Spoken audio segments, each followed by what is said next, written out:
Welcome to my channel MB4 Multibagger. Disclaimer: I'm not a SEBI registered analyst. This video is intended to purely educational purpose. Any entries, please do with your own due diligence or consult with your financial advisors. നമ്മൾ ഇന്ന് discuss ചെയ്യാൻ പോകുന്നത് GK energy limited, GKEL എന്നാണ് short ഫോമിൽ അറിയപ്പെടുന്നത്. നമുക്ക് ഈ ഒരു കമ്പനിയുടെ എക്സിക്യൂട്ടീവ് സമ്മറി, കമ്പനിയുടെ പ്രൊഫൈൽ, കറന്റ് പൊസിഷൻ, അതുപോലെ ഫിനാൻഷ്യൽ പെർഫോമൻസ് അനാലിസിസ് നമുക്ക് നോക്കാം. 2022 തൊട്ട് അവൈലബിൾ ആയിട്ടുള്ള 2025 TTM വരെയുള്ള TTM ട്രെയിലിംഗ് 12 മന്ത്സ് വരെയുള്ള സെയിൽസ് നമുക്ക് നോക്കാം. അതുപോലെ തന്നെ ഫ്യൂച്ചർ ഓപ്പർച്യൂണിറ്റി, മാർക്കറ്റിൽ എന്തൊക്കെയാണ് ഇതിന് പൊട്ടൻഷ്യൽ ഉള്ളത്, ഫ്യൂച്ചർ കമ്പനിയുടെ പ്ലാൻ എന്താണ്, സ്ട്രാറ്റജിക് റോഡ് മാപ്പ് അവരെന്താണ് തയ്യാറാക്കി വെച്ചിട്ടുള്ളത്, അതുപോലെ തന്നെ റിസ്ക് ഈ കമ്പനിയിലും ഈ സെക്ടറിലുമുള്ള റിസ്ക് എന്താണെന്നുള്ളത് നമുക്ക് നോക്കാം. നമുക്ക് ഫസ്റ്റ് കമ്പനിയുടെ ഓവർവ്യൂ നോക്കുകയാണെങ്കിൽ GK എനർജി ലിമിറ്റഡ് വന്നിട്ട് leading India based EPC, engineering, procurement and construction provider in solar powered agriculture water pump system limited, found in 2008.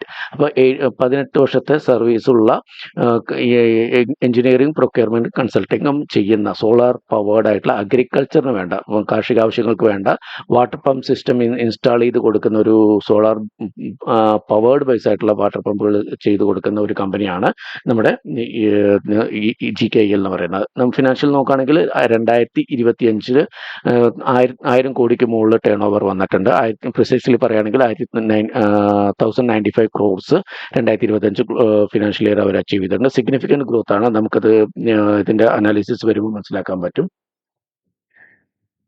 കമ്പനിയുടെ കോർ ബിസിനസ്സും പ്രൊഡക്ട്സും നോക്കുകയാണെങ്കിൽ solar agriculture water pumping system SWPS എന്നാണ് അറിയപ്പെടുന്നത്. Fully integrated system with solar panels, high efficiency pumps and MPPT based controls. എന്ന് വെച്ച് കഴിഞ്ഞാൽ കമ്പനിയുടെ integrated ആയിട്ട് സൊല്യൂഷനാണ്. അതായത് ഒരു അഗ്രികൾച്ചർ പമ്പ് സെറ്റിന് എന്തൊക്കെയാണോ സോളാർ പാനൽസ് എന്തൊക്കെയാണോ വേണ്ടത് അത് കംപ്ലീറ്റ് ഇവർ ചെയ്യുന്നുണ്ട്. സോളാർ പാനൽസ് അവർ ഇൻസ്റ്റാൾ ചെയ്യും, ഹൈ എഫിഷ്യൻസി പമ്പ് അവർ വെച്ച് കൊടുക്കും. അതുപോലെ തന്നെ MPPT ബേസ്ഡ് കൺട്രോൾസ്. MPPT എന്ന് പറഞ്ഞു കഴിഞ്ഞാൽ മാക്സിമം പവർ പോയിന്റ് ട്രാക്കിംഗ്. അപ്പോൾ മാക്സിമം പവർ കിട്ടുന്ന ട്രാക്കിങ്ങോട് കൂടിയിട്ടുള്ള ഒരു കൺട്രോളേഴ്സ് ഒക്കെ കൂടിയിട്ടുള്ള സോളാർ പാനൽസിൻ്റെ എനർജി വെച്ച് അല്ലെങ്കിൽ അതിൽ ക്രിയേറ്റ് ചെയ്യുന്ന ഇലക്ട്രിസിറ്റി വെച്ച് ഓപ്പറേറ്റ് ചെയ്യുന്ന പമ്പ്സ് അവർ ഇൻസ്റ്റാൾ ചെയ്ത് കൊടുക്കുക എന്നുള്ളതാണ് ഈ കമ്പനിയുടെ കോർ ബിസിനസ് വരുന്നത്. പിന്നെ അതുപോലെ തന്നെ റീസെൻ്റ്ലി ഈ ഒരു സോളാർ റൂഫ് ടോപ്പ് മേഖലയ്ക്കും കൂടി അവർ സ്റ്റെപ്പ് ഇൻ ചെയ്തിട്ടുണ്ട്.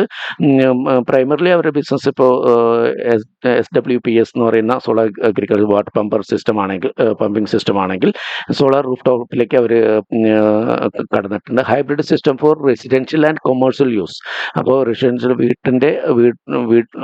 വീടുകളിലേക്കും അതുപോലെ തന്നെ കമേഴ്ഷ്യൽ യൂസിന് വേണ്ട സ്റ്റോറേജിങ് ആൻഡ് പവർ ബാറ്ററീസ് ഒക്കെ ഉൾപ്പെടെ റൂഫ് ടോപ്പിൽ നമ്മളിപ്പോൾ നമ്മുടെ വീടുകളിലൊക്കെ വെക്കുന്ന പോലെ തന്നെ കമേഴ്ഷ്യൽ ആവശ്യങ്ങൾക്ക് വേണ്ടിയിട്ടും റെസിഡൻഷ്യൽ ആവശ്യങ്ങൾക്ക് വേണ്ടിയുള്ള റൂഫ് ടോപ്പ് സോളാറിൻ്റെ വർക്ക് കൂടി ഇവർ എടുത്ത് ചെയ്തു കൊടുക്കുന്നുണ്ട്. അത് ലേറ്റസ്റ്റ് ആയിട്ട് അവർ കടന്നു വന്നിട്ടുള്ള ഒരു മേഖലയാണ്. അപ്പോൾ നമ്മൾ മാർക്കറ്റ് ഫുഡ് പ്രിൻസ് നോക്കുകയാണെങ്കിൽ കീ അഗ്രികൾച്ചർ സ്റ്റേറ്റ് ആയിട്ടുള്ള മഹാരാഷ്ട്ര, രാജസ്ഥാൻ, ഹരിയാന, ഉത്തർപ്രദേശ് ആൻഡ് മധ്യപ്രദേശ്, ഈ 5 പ്രധാനപ്പെട്ട നമ്മുടെ ഒരു പ്രധാന കാർഷിക മേഖലയായിട്ടുള്ള 5 സ്റ്റേറ്റിലും ഇവർ ഓപ്പറേഷൻ ഉണ്ട്. അതിൽ പ്രധാനമായിട്ട് മഹാരാഷ്ട്രയിൽ എംപാനൽഡ് ആയിട്ടുള്ള ഒരു ലിസ്റ്റഡ് കമ്പനിയാണ്. മഹാരാഷ്ട്ര ഗവൺമെൻറ്റിന് തന്നെ എംപാനൽഡ് ആയിട്ടുള്ള ഒരു കമ്പനിയാണ് GK എനർജി. അപ്പോൾ അവർക്ക് അതിനകത്ത് വളരെയധികം പ്രിഫറൻസ് കിട്ടുന്നുണ്ട്. അതുകൊണ്ട് തന്നെ മഹാരാഷ്ട്രയുടെ മാർക്കറ്റ് ഷെയർ മഹാരാഷ്ട്രയുടെ ടോട്ടൽ ഈ ഒരു ടൈപ്പ് ബിസിനസ്സിനകത്ത് 13.32% മാർക്കറ്റ് ഷെയർ ഇവർ ലാർജസ്റ്റ് സ്റ്റേറ്റ് സോളാർ പമ്പ് കൊടുക്കുന്ന ഒരു കമ്പനിയാണ്. അതായത് മഹാരാഷ്ട്രയിൽ 13.32% മാർക്കറ്റ് ഷെയർ ഇവർ ഹോൾഡ് ചെയ്യുന്നുണ്ട്. ആ സ്റ്റേറ്റിൽ ലാർജസ്റ്റ് സോളാർ പമ്പ്സ് ഇൻസ്റ്റാൾ ചെയ്യുന്ന ഒരു കമ്പനിയാണ് മഹാരാഷ്ട്രനെ സംബന്ധിച്ച്. ഇൻസ്റ്റാൾഡ് മൈൽ സ്റ്റോൺ നോക്കുകയാണെങ്കിൽ ഓവർ 118,000 സോളാർ പമ്പ്സ് അക്രോസ് 5500 വില്ലേജിൽ ഇവർ ഓൾറെഡി ചെയ്ത് കഴിഞ്ഞു. നമുക്ക് ഗ്രോത്ത് നോക്കുകയാണെങ്കിൽ financial matrix growth over 4 physical year നമ്മൾ TTM കൂടി ഞാൻ ആഡ് ചെയ്തിട്ടുണ്ട്. ഡെമോൺസ്ട്രേറ്റ് എക്സ്പോണൻഷ്യൽ ഗ്രോത്ത് ആണ്, വളരെ മികച്ച ഗ്രോത്ത് ആണ് സെയിൽസിലും അതുപോലെ പ്രോഫിറ്റിലും നമുക്ക് കാണാൻ പറ്റുന്നത്. പ്രത്യേകിച്ച് ഗവൺമെൻറ് സോളാർ സ്കീംസ് വന്നതോട് കൂടിയിട്ടാണ്. PM കുസും എന്ന് പറഞ്ഞിട്ടുള്ള ഒരു പ്രൊജക്റ്റാണ് ഇവരെ ഏറ്റവും കൂടുതൽ ഹെൽപ്പ് ചെയ്തിട്ടുള്ളത്. അപ്പോൾ നമുക്കിത് നോക്കുകയാണെങ്കിൽ 2022 70 കോടി സെയിൽസ് ഉണ്ടായിരുന്നു, 2 കോടി നെറ്റ് പ്രോഫിറ്റ് ഉണ്ടായിരുന്നു. അവിടുന്ന് 2023 220 285 കോടി സെയിൽസും 10 കോടി നെറ്റ് പ്രോഫിറ്റും. 24 411 കോടി 36 കോടി നെറ്റ് പ്രോഫിറ്റ്. 2025 അതായത് 2025 ഫിനാൻഷ്യൽ ഇയറിൽ 1095 കോടി സെയിൽസ്, 133 കോടി നെറ്റ് പ്രോഫിറ്റും വന്നിട്ടുണ്ട്. നമുക്ക് TTM നോക്കുകയാണെങ്കിൽ 1466 കോടി 1466 കോടി സെയിൽസും ട്രെയിലറിങ് 12 മന്ത്സ് എടുക്കുമ്പോൾ 186 കോടി പ്രോഫിറ്റും അവരുണ്ടാക്കിയിട്ടുണ്ട്. അപ്പോൾ വളരെ മികച്ചൊരു സെയിൽസ് ഗ്രോത്ത് ആണ് അവർക്ക് ഉണ്ടായിട്ടുള്ളത്. നമ്മൾ Q3 നോക്കുകയാണെങ്കിൽ മൊമെന്റം നമുക്കത് കണ്ടിന്യൂ ചെയ്യുന്നുണ്ടോ ഇല്ലയോ എന്നുള്ളത് നോക്കുമ്പോൾ നമുക്ക് Q3 റിസൾട്ട് മാത്രം അനലൈസ് ചെയ്താൽ മതി. Q3 ഒരു 460 കോടി റവന്യൂ ഉണ്ടാക്കിയിരുന്നത് ഫസ്റ്റ് ക്വാർട്ടറിൽ മാത്രം 295 കോടിയിൽ നിന്ന് 56% ഗ്രോത്താണ് Q1 ഈ വർഷത്തെ ഫസ്റ്റ് ക്വാർട്ടർ അപേക്ഷിച്ചിട്ട് തേർഡ് ക്വാർട്ടറിൽ എത്തുമ്പോൾ അവർക്ക് സെയിൽസിൽ മാത്രം മൊമെന്റം ഗ്രോത്ത് കാണിക്കാൻ പറ്റിയിട്ടുള്ളത്. പ്രോഫിറ്റും അതുപോലെ തന്നെ ഇമ്പ്രൂവ് ചെയ്തിട്ടുണ്ട്. 58.83 കോടി Q3 പ്രോഫിറ്റ്, അതായത് പ്രിസൈസ്ലി 59 കോടി പ്രോഫിറ്റ് ഉണ്ടായിരുന്നത് Q1 വെറും 37 കോടിയായിരുന്നു. അപ്പോൾ 59% Q1 അപേക്ഷിച്ചിട്ട് ഗ്രോ ചെയ്യാൻ കമ്പനിക്ക് സാധിച്ചിട്ടുണ്ട്. അപ്പോൾ year on year quarter on quarter വരെ നമുക്ക് സെയിൽസിൽ ഗ്രോത്ത് കാണാൻ പറ്റും. അൺടാപ്ഡ് മാർക്കറ്റിലാണ് ഇവർ വർക്ക് ചെയ്യുന്നത്. ഞാൻ പറഞ്ഞു നിഷ് സെഗ്മെന്റിലാണ് ഈ കമ്പനി ഓപ്പറേറ്റ് ചെയ്യുന്നത്. ഇന്ത്യസ് ഇറിഗേഷൻ സെക്ടറിൽ സാധാരണ 30 മില്യൺ മില്യൺസ് ഓഫ് ഫാർമേഴ്സ്, കാരണം നമ്മുടെ ഒരു കാർഷിക ആയിട്ട് ഡിപ്പെൻഡ് ചെയ്തിട്ടുള്ള ഒരു രാജ്യമാണ് നമ്മുടെ. വളരെ കോടിക്കണക്കിന് ഫാർമേഴ്സ് ഉള്ളൊരു രാജ്യം കൂടിയാണ്. അതിനകത്ത് 30 മില്യൺ പമ്പ് സെറ്റുകൾ അവർ ഡിപ്പെൻഡ് ചെയ്യുന്നുണ്ട്. അതിൽ തന്നെ 73.3% അൺടാപ്ഡ് ബൈ മോഡേൺ ഇറിഗേഷൻ. ഇപ്പോഴത്തെ മോഡേൺ ഇറിഗേഷൻ സംവിധാനങ്ങൾ എത്താത്ത മേഖലയാണ് 70. അതായത് ടോട്ടൽ അവൈലബിൾ ആയിട്ടുള്ള ഫാർമസിൽ തന്നെ വളരെ കുറച്ച് 27%, പ്രിസൈസ്ലി പറയുകയാണെങ്കിൽ 27% മാത്രം ആണ് മോഡേൺ ഇറിഗേഷൻ എത്തിയിട്ടുള്ളത്. ബാക്കി ഇനിയും ഒരുപാട് വലിയ മേഖലയിലേക്ക് ഇത് വ്യാപിക്കാൻ സാധ്യതയുള്ള, അത്രയും കാർഷിക മേഖലകളിലേക്ക് എത്തിപ്പെടാനുള്ള ഒരു സാധ്യതയുള്ളൊരു മോഡേൺ ഇറിഗേഷനിലേക്ക് ഇനിയും നമുക്ക് വഴി തുറക്കാനുള്ള ഇതുണ്ട്. അൺടാപ്ഡ് മാർക്കറ്റാണിത്. അപ്പോൾ അതുപോലെ തന്നെ സോളാർ പെൻട്രേഷൻ, ഇത് മോഡേൺ ഇറിഗേഷൻ്റെ കാര്യം മാത്രമാണ് ഈ 27% എത്തിയിട്ടുള്ളൂ എന്ന് പറഞ്ഞത്. പ്രിസൈസ്ലി 27 പോലും ആയിട്ടില്ല. അതിനകത്തുനിന്ന് വെറും 2% മാത്രമാണ് solar powered presenting massive conversion opportunity ഉള്ളത്. അതായത് 2% മാത്രമാണ് സോളാർ പവേർഡ് ആയിട്ടുള്ള പമ്പ്സ് ഇൻസ്റ്റാൾ ചെയ്തിട്ടുള്ളൂ. അപ്പോൾ എത്രമാത്രം വലിയ മാർക്കറ്റാണ് ഈ ഒരു സെഗ്മെന്റിൽ കമ്പനിക്ക് ഓപ്പർച്യൂണിറ്റി ഉള്ളതെന്ന് നമുക്ക് കാണാൻ പറ്റും. പിന്നെ നമുക്ക് ഗവൺമെന്റ് സ്കീംസ് ആണ് ഇവരെ ടൈൽവിൻസ് ആയിട്ട് വരുന്നത്. ഇവരെ പുഷ് ചെയ്യുന്നത് അല്ലെങ്കിൽ ഇവരെ സപ്പോർട്ട് ചെയ്യുന്നത് ഗവൺമെന്റ് സ്കീംസ് ആണ്. പ്രധാനമായിട്ട് ഇന്ത്യൻ ഗവൺമെന്റും പിന്നെ ഇവർ പ്രധാനമായിട്ട് ഓപ്പറേറ്റ് ചെയ്യുന്ന മഹാരാഷ്ട്ര ആയതുകൊണ്ട് മഹാരാഷ്ട്ര ഗവൺമെന്റ് സപ്പോർട്ടാണ് അവർക്ക് കിട്ടുന്നത്. Significant focus on common and B for individual pump installation, അതായത് ഇൻഡിവിജ്വൽ ഫാമേഴ്സിന് വേണ്ട പമ്പ് ഇൻസ്റ്റാൾ ചെയ്യാൻ വേണ്ടിയിട്ടുള്ള PM കുസും സ്കീം എന്ന് പറയുന്ന ആ ഒരു സ്കീമിന്റെ ബെനിഫിഷ്യറിയാണ്, പ്രധാനപ്പെട്ട ബെനിഫിഷ്യറിയാണ് ഈ GK എനർജി. അതുപോലെ തന്നെ ടാർഗറ്റ് ഇൻസ്റ്റലേഷൻ, ഈ കമ്പനി ടാർഗറ്റ് ചെയ്യുന്നത് 8,50,000 സോളാർ പമ്പ്സ് ബൈ 2029 ആണ്.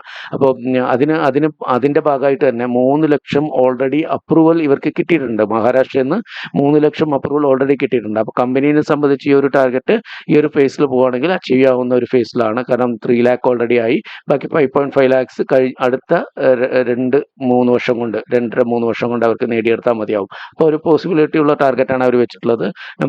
അത് പോസിബിൾ ആണ്. ചിലപ്പോൾ ഓവർഷൂട്ട് ചെയ്യാനും സാധ്യതയുണ്ട് ഈ ഒരു ഫേസിൽ പോവുകയാണെങ്കിൽ. നമുക്ക് ഇതിന്റെ വെർട്ടിക്കൽ ഇന്റഗ്രേഷൻ നോക്കുകയാണെങ്കിൽ ബാക്ക്വേർഡ് ഇന്റഗ്രേഷൻ കമ്പനി നോക്കുന്നുണ്ട്. കാരണം plans to manufacture its own solar PV modules through a subsidiary company ഏറ്റെടുത്തുകൊണ്ട് സ്വന്തമായിട്ട് സോളാർ PV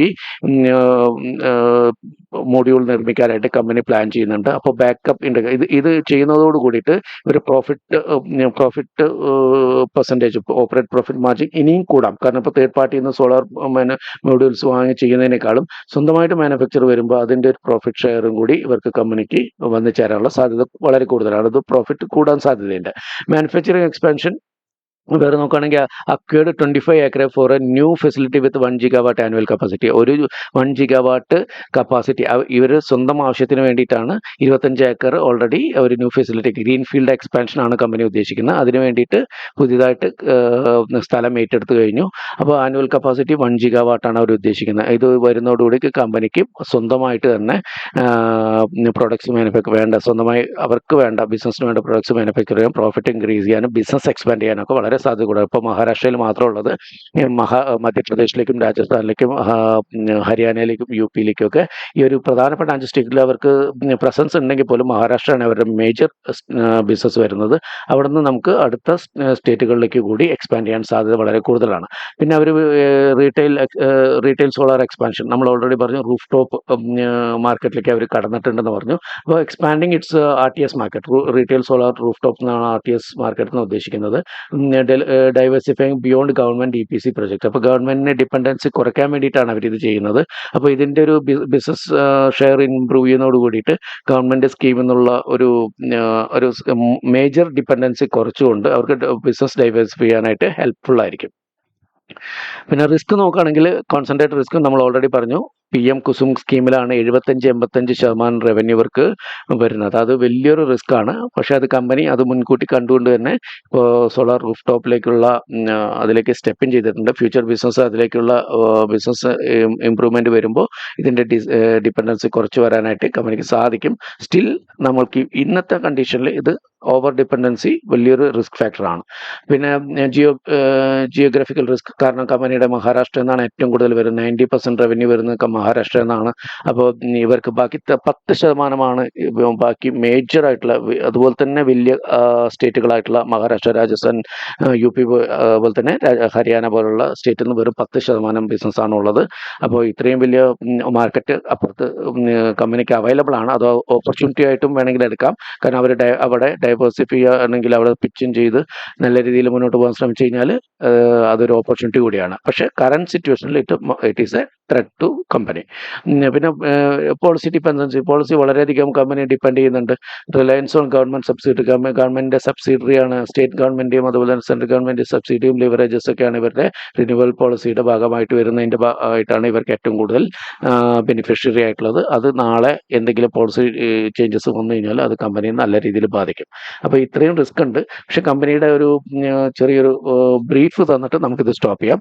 GK എനർജിയുടെ മാർക്കറ്റ് ക്യാപ്പ് 2095 കോടിയാണ്. കറണ്ട് പ്രൈസ് 103 രൂപയാണ്.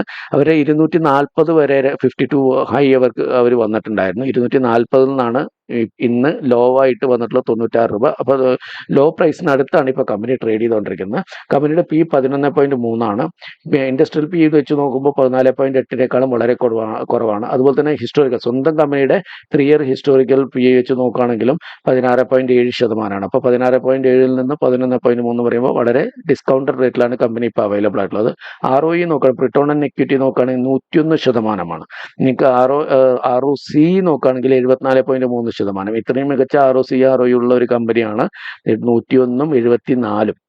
പ്രൊമോട്ടർ ഹോൾഡിംഗ് 79.2% ഉണ്ട്. ഇപ്പോൾ റീസെൻറ്റ് ലിസ്റ്റഡ് കമ്പനിയാണ്. അതുകൊണ്ട് തന്നെ 75% കൂടുതൽ ഒരു കമ്പനിക്ക് നമുക്ക് ലിസ്റ്റ് ചെയ്ത് കഴിഞ്ഞാൽ ഹോൾഡ് ചെയ്യാൻ പറ്റില്ല. അതുകൊണ്ട് മിക്കവാറും ഇവർ കയ്യിൽ കൂടുതലുള്ള 4.2% അവർ മാർക്കറ്റിലേക്ക് വിറ്റഴിക്കാനുള്ള സാധ്യത, അല്ലെങ്കിൽ QIP വഴിയൊക്കെ കൊടുക്കാനുള്ള സാധ്യത വളരെ കൂടുതലാണ്. അപ്പോൾ 75% കൂടുതൽ കമ്പനിക്ക് ലിസ്റ്റഡ് കമ്പനികൾക്കൊന്നും തന്നെ ഹോൾഡ് ചെയ്യാൻ പറ്റില്ല. അപ്പോൾ അവർ ലിക്വിഡേറ്റ് ചെയ്യാനുള്ള സാധ്യത വളരെ കൂടുതലാണ്. ഡെപ്റ്റ് ഇക്വിറ്റി നോക്കുകയാണെങ്കിൽ 0.53%. 413 കോടിയാണ് കമ്പനിയുടെ ഡെപ്റ്റ് ഉള്ളത്, കടമുള്ളത്. അപ്പോൾ ഈ 2000 കോടിയിൽ 0.53 ക്രോറാണ്. പക്ഷേ അവരുടെ റിസർവ് നോക്കുകയാണെങ്കിൽ ഇതൊരു ത്രെട്ടായിട്ട് നമുക്ക് കാണേണ്ടതില്ല. കാരണം റിസർവ് കറണ്ട് തേർഡ് ക്വാർട്ടർ നമുക്ക് റിസൾട്ട് നോക്കുമ്പോൾ 739 കോടിയുടെ റിസർവ്സ് കമ്പനിക്കുണ്ട്. ക്യാഷ് ആൻഡ് ക്യാഷ് ഈക്വലൻസ് ആയിട്ട് റിസർവ്സ് ആയിട്ട് 739 കോടി. അപ്പോൾ ഡെപ്റ്റിനേക്കാൾ എത്രയോ കൂടുതൽ അവർക്ക് റിസർവ്സ് ഉണ്ട്. അത് കൂടാതെ തന്നെ കമ്പനിക്കുള്ള ഡെപ്റ്റ് ഷോർട്ട് ടേം ഡെറ്റാണ് കൂടുതലുള്ളത്. ഈ 413 കോടിക്ക് അകത്ത് തന്നെ 300 കോടിയോളം വരുന്നത് ഷോർട്ട് ടേം ഡെറ്റാണ്. അതുകൊണ്ട് തന്നെ അത് വളരെ വേഗത്തിൽ അടച്ചു തീർക്കുന്നതായിരിക്കും. പിന്നെ ഓപ്പറേറ്റ് പ്രോഫിറ്റ് മാർജിൻ കമ്പനി ഇപ്പോൾ ഹോൾഡ് ചെയ്യുന്ന 20% പ്രോഫിറ്റ് മാർജിൻ ഉണ്ട്. അത് ബാക്ക്വാർഡ് ഇൻ്റഗ്രേഷൻ, സ്വന്തമായിട്ട് സോളാർ മോഡ്യൂൾസ് ക്രിയേറ്റ് ചെയ്യുന്ന കൂടിയിട്ടും, അതുപോലെ പുതിയ കമ്പനി ഗ്രീൻഫീൽഡ് എക്സ്പാൻഷൻ കമ്പനിക്ക് വേണ്ട പ്രൊഡക്ട്സ് ഇത് വേണ്ടിയിട്ട് ഗ്രീൻഫീൽഡ് എക്സ്പാൻഷൻ ഒക്കെ വരുമ്പോൾ ഈ പ്രോഫിറ്റ് മാർജിൻ വളരെ കൂടാൻ സാധ്യതയുണ്ട്. 3 ഇയർ സെയിൽ നോക്കുമ്പോൾ 150% CAGR, സെയിലിൻ്റെ CAGR ഒരു വർഷം ഉള്ള ബിസിനസിൻ്റെ 150% CAGR കമ്പനി സെയിൽസ് ഗ്രോത്ത് ഉള്ളു. പ്രോഫിറ്റ് ഗ്രോത്ത് ആണെങ്കിൽ അമേസിങ് പ്രോഫിറ്റ് ഗ്രോത്ത് ആണ്.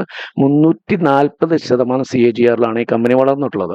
അപ്പോൾ ഇത്രയും മികച്ചൊരു ട്രാക്ക് റെക്കോർഡുള്ള ഒരു കമ്പനിയിൽ നിങ്ങൾ ഇൻവെസ്റ്റ് ചെയ്യണോ വേണ്ടെന്നുള്ളത് നിങ്ങൾക്ക് തീരുമാനമെടുക്കാം. ഇതാണ് എൻ്റെ ടേക്ക്. കോൺസെൻട്രേറ്റഡ് റിസ്ക് ഉണ്ട്, പക്ഷെ അതേസമയം കമ്പനിക്ക് ഓപ്പർച്യൂണിറ്റി ഉണ്ട്. ഇതിൽ കൂടുതൽ മേഖലയിലേക്ക് കമ്പനിയുടെ ബിസിനസ് വ്യാപിപ്പിക്കുന്നുണ്ട്. അപ്പോൾ എൻ്റെ ടേക്ക് ഞാനിവിടെ അവതരിപ്പിച്ചു കഴിഞ്ഞു. നിങ്ങൾ ആലോചിച്ചതിന് ശേഷം മാത്രം തീരുമാനം എടുക്കുക. Thank you for watching. Thank you for